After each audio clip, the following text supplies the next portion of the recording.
So the real feel outside is currently 106 and our humidity is about 58, 60%. Super hot. I'm inside just kind of organizing my tomatoes. I think I'm going to make some sauce tonight. So I've got some starting to go bad. I just wanted to give you a quick update on who is who. So I think this is the Earls. It's a good tasting tomato. No issues with taste or texture. It just seems to split really easy for me here in Central Virginia, Zone 7. These are the Ace 55s. I'm really liking these. That's probably going to be on the keeper list for me. Of course, Dr. Witchy is an all-time favorite that will always be in our garden. And the Big Rainbow. This here on the right is about ready to slice and eat. I've been doing taste tests with my family, or those in the family that will actually eat tomatoes. And so we went through like probably 6 or 8 the other day, but we have not tried Big Rainbow, so I'm excited to try that. Bradley, I have not tried Bradley yet. So I've got this one ready, or this one, for lunch. I'm going to eat one of those. The Paul Robinson, I've had 1 or 2. Very good, but I do think that it's child offspring, which is the chocolate Tasmanian. The Paul Robinson was one of the parent genes for that, and I think it has a better flavor. Both of these, though, kind of have a bit of a mealy texture. I don't like that. So I'm not sure if I will keep Paul, and I know it's a favorite for a lot of people, but we'll see. We'll see how things go. Tangerine, they're just now ripening. Haven't tried it yet. Not sure what some of these tomatoes are over in here. They're kind of starting to get all mixed together. I think this might be a smaller mortgage lifter, and it was one of my first to produce. So we've eaten quite a few of those, and there are a few out there, but they're not ripe. It wasn't like an all-time favorite. I prefer the German pink over the mortgage lifter. So the German pink, of course, always Dr. Witchy's, and the Ace 55 have been really good for us. And my all-time favorite, well, not really all-time favorite, but for this summer, probably in the top 2 is Purple Cherokee. And we've had quite a few big ones like this, and they're so beautiful. You can see we've had a lot of rain, so a lot of them have splitting and some spots. And I think that's it. And then I'm starting to get my aromas in. Have to check on those soon. I might be able to make a huge batch of sauce. But tonight I think what I'm going to do, maybe do a taste testing on a few more that are ready. And I'm going to make some sauce, probably marinara sauce. So that's it. Just a quick little update. Oh, wait, 1 second. So I grew only three varieties this summer, and it was the black cherry and the Chadwick, that's about the right size, and the Sun Gold. And you can see the Sun Gold is the smallest, and they're all excellent. I've enjoyed them for the last couple weeks. I love the black cherry more than the chocolate cherry.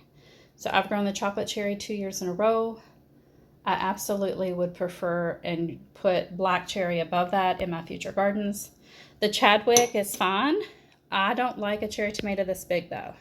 So not sure if I would grow it again. There's nothing wrong with the flavor or texture. It's just a little big.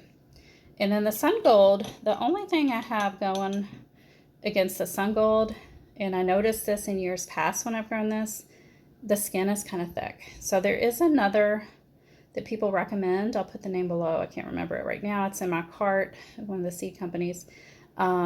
It's a similar taste, but it maybe just outstands the Sun Gold a little bit.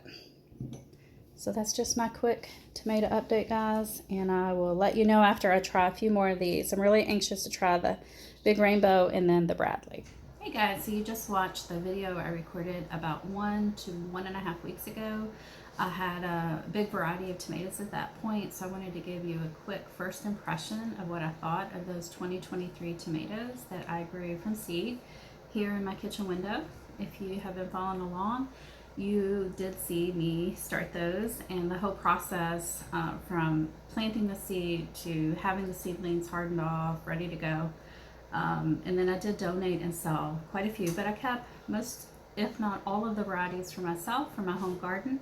And so I wanted to share my first impressions, and that's what that little clip was about. The weather has improved greatly, and well, I don't even know if you can see. No, you probably can't.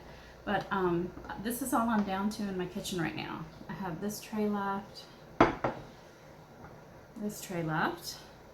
and a few containers of cherry tomatoes. I did make a big batch of spaghetti sauce last week, so that used up quite a few. And we have been eating tomatoes like nonstop. I would say anywhere from 2 to 4 tomatoes a day. Myself, my daughter, my oldest daughter, and then my husband, we all like tomatoes quite a bit. 2 other family members absolutely hate them, and I don't understand that at all. But I'm going to go ahead and record another little video here in a few minutes, and that is going to talk about my Roma tomato that I grew this year, which is called Supremo. It's a hybrid, and I grew that in my friend Ivy's house. I had 10 plants. Last night I went and I harvested 8 of those 10 plants, and she's going to keep the other 2 to harvest for herself. And so I have about 45 pounds of Supremo in a closed basket that I need to take care of. I'm not looking forward to that job, but it's nice to have that much fruit from the tomato to do something with. I'll put a picture right here. And like I said, that'll be a different video because I have more to say about that. So for today, I'm just going to conclude with a quick little rundown of my first impressions. And I'm going to start.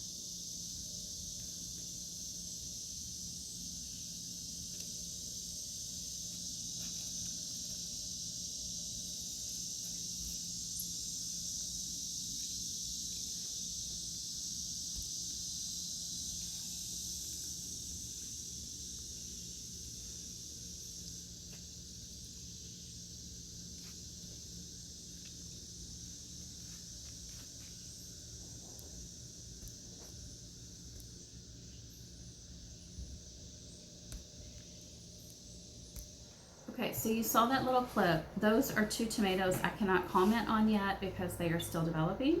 It is the Fred's Tie-Dye and also the Purple Rain.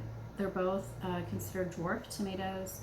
I think they're both probably part of the dwarf tomato project, but you will notice if you grow any dwarf tomatoes, sometimes they have a really long maturity date, and they're short plants, but it takes a while for their fruit to develop.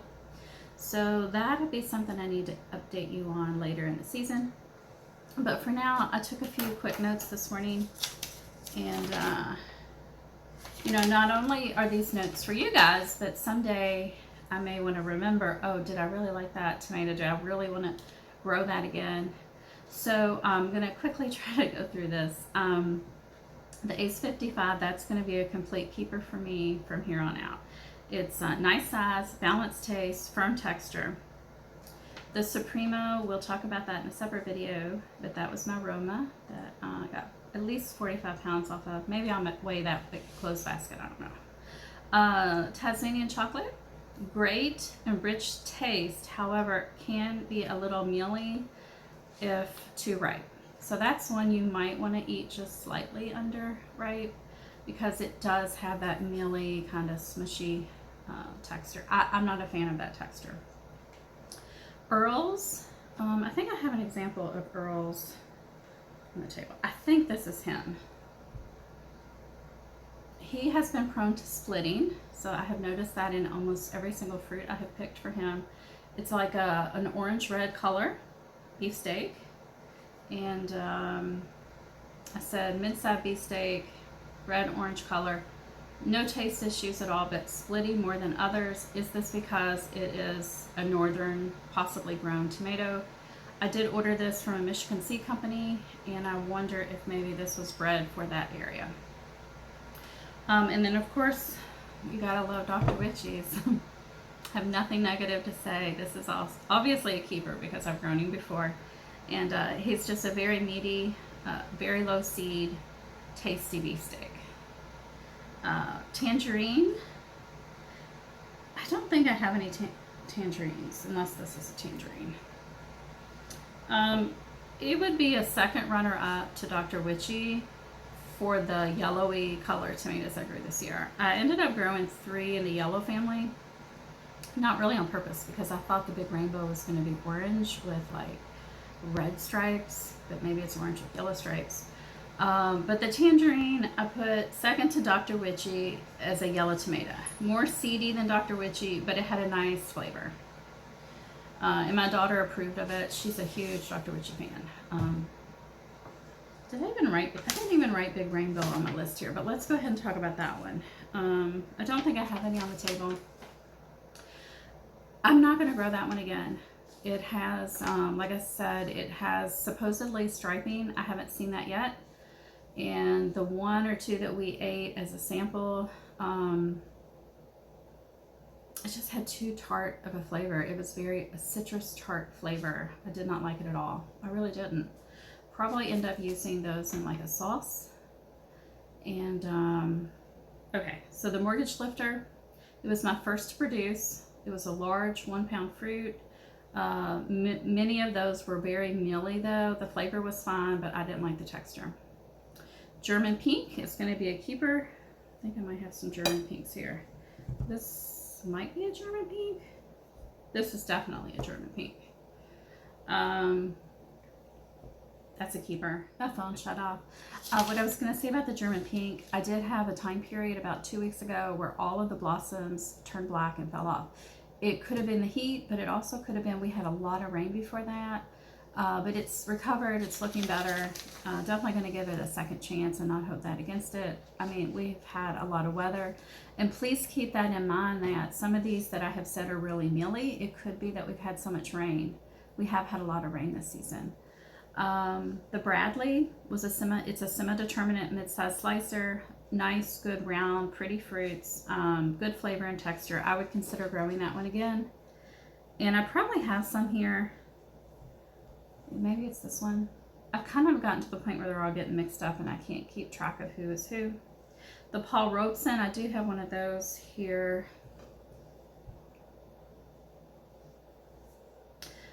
Good, nice, rich flavor. Prone to being really mealy, just like the Tasmanian chocolate. It's got that great flavor, but it's kind of mealy. Recommend eating ASAP.